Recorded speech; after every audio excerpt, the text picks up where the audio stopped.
What some race-minded people and never-Trumpers took for a callous disregard for human life and the exploitation of a woman's death for political pandering, I took as a plea to help Donald Trump save lives.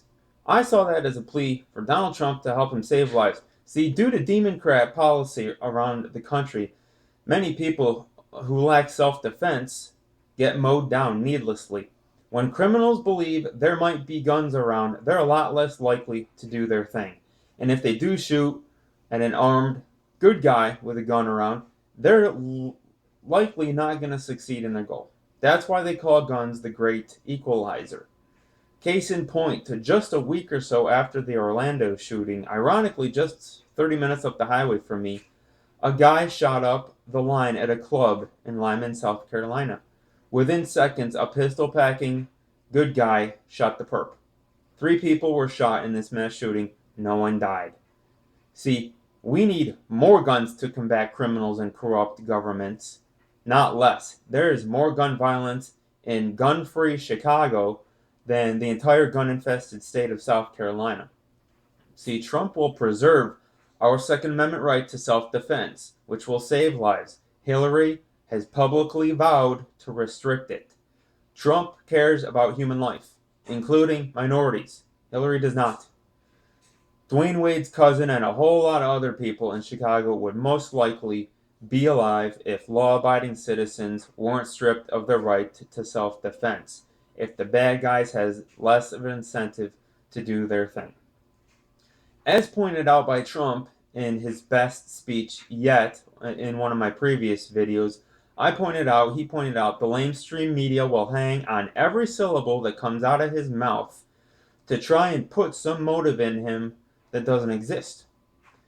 They must, because they have no other leverage on the man. They have no scandals, no dirt, just his words. So they will exploit everything that comes out of his mouth or Twitter feed. This is a media conspiracy to get Hillary Clinton elected. Case in point, the Colin Kaepernick protest.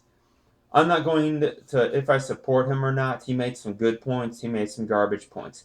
But the most important part about it was the media portrayal of it. The media only gave you half of his statements at the press conference where he explained why he won't stand anymore for the national anthem. There was a complete lamestream media blackout of his anti-Hillary statement.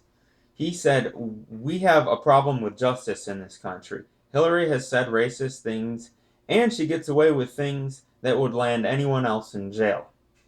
Also, there was a complete media blackout of the Lyman Club shooting. Not even local TV news covered that Lyman shooting. A small newspaper in Spartanburg was the only source for that shooting. See, there is a media conspiracy to overthrow the country Marxist style. They will rig the elections to try and get Hillary elected. Try. See, the callous, anti-human filth everyone should be outraged at are baby-killing, abortion-supporting demoncrats. Remember when Hillary laughed about getting a foreign leader killed? We came, we saw, he died. She got 4 Americans killed at Benghazi and complained, "What difference does it make?" That's who you need to call out, but you won't because you are biased Marxist tools. Prove me wrong.